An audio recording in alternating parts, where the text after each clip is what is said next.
దేవుణ్ణి ఆరాధించుట. ఆరాధన అనగా దేవుణ్ణి మనం కనపరచుట. ఈ లోకంలో ఈ మధ్య కాలంలో మనం ఎన్నో ఆరాధనలు చూస్తున్నాం.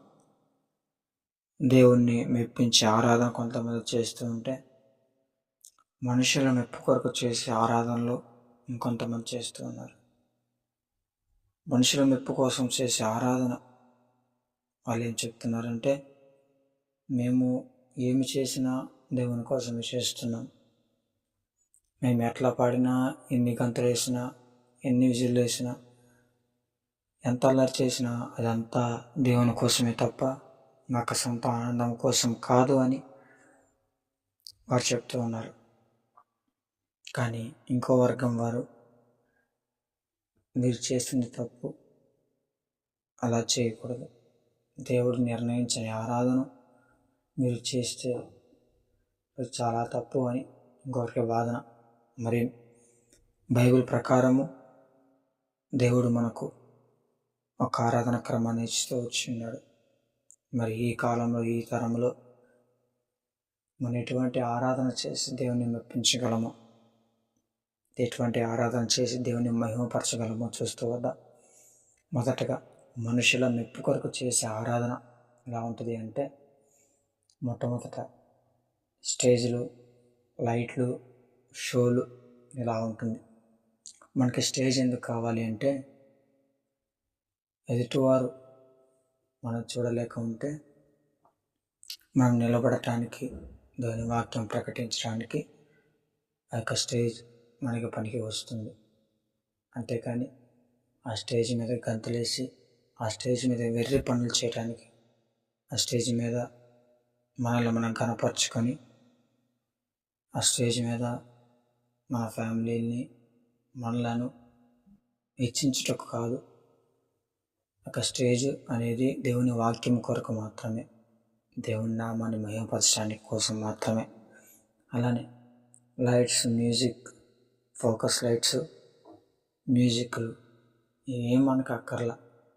ఆదిమ సంఘము వారు కీర్తనలు పాడారు, కానీ వారు పాడింది హృదయాలతో, లైట్లతో, మ్యూజిక్తో కాదు. ఇది మనం జ్ఞాపకం చేసుకోవాలి. అలానే ప్రజల అభినందనల కోసం, ప్రజల అభిమానం కోసం ఈ తరంలో ఉన్న పాస్టర్లు కానీ, ఈ తరంలో ఉన్న వ్యక్తులు కానీ ఆరాధించే తత్వం ఎలా ఉందంటే, నేను పెట్టే ఆరాధనకి, నేను చేసే ఆరాధనకి ప్రజలు అట్రాక్ట్ అవ్వాలి, ప్రజలు చూసి రావాలి అంటున్నారు. కానీ నిజంగా దేవుడు మహిమపరచబడుతున్నాడో లేదో అది మాత్రం గ్రహించట్లేదు. ఇంకొకటి, వాక్యం తక్కువ, పాటలు ఎక్కువ. అక్కడ వాక్యం కరువు అవుతుంది. ప్రార్థన కన్నా, వాక్యం కన్నా పాటలు ఎక్కువ అవుతూ ఉన్నాయి. మరి గమనించుకోవాలి మనం. వీళ్ళు చేసే ఆరాధన ఎలా అయిపోయిందంటే, యేసుక్రీస్తు కాలంలో శాస్త్రులు, పరిసయ్యులు, సద్దుకయ్యులు వీళ్ళు చేసే ఆరాధనలాగా అయిపోయింది. ఎలా అంటే, వారు ప్రార్థన చేస్తున్నారు, వారు వాక్యం చదువుతారు, వారు పాటలు పాడతారు, కానీ వారు మనుషుల మెప్పు కొరకు, అలానే మనుష్యులు యొక్క అవసరాల కొరకు, వారి అవసరాల కొరకు, వారిని మెచ్చుకోవాలని వారు చేసేవారు. మరి ఈ తరంలో కూడా ఎంతోమంది అలానే మనుషుల మెప్పు కొరకు, వారి యొక్క ఘనత కొరకు చేస్తున్నారు. నిజంగా దేవుని కొరకు ఎవరు చేస్తున్నారో ప్రశ్నించుకోవాలి. చాలామంది అంటున్నారు, మేము దావీదు వలె నాట్యం ఆడుతూ, గంతులిస్తూ దేవుని కనపరుస్తున్నామని. ఒకటి జ్ఞాపకం చేసుకోవాలి మనం. దావీదు గంతులు వేసింది పాటలు పెట్టుకొని, లేదంటే మ్యూజిక్లు పెట్టుకొని ఎగరలా. సమయం ముందు దేవుని యొక్క మందసం ముందు తన పూర్ణ హృదయంతో రాజతత్వాన్ని వదులుకొని, తను రాజు అయినా సరే కిరీటాన్ని, రాజవస్త్రాలను విడిచిపెట్టి దేవుని పూర్ణ మనసుతో, పూర్ణ హృదయంతో, విరిగి నలిగిన మనసుతో ఆత్మ తను నడిపిస్తూ వచ్చింది, శరీరం కాదు, శరీర ఉద్రేకములు కాదు. అక్కడ మనకి మ్యూజిక్ లేదు, పాడేది లేదు, ఒక ఆడియన్స్ లేరు.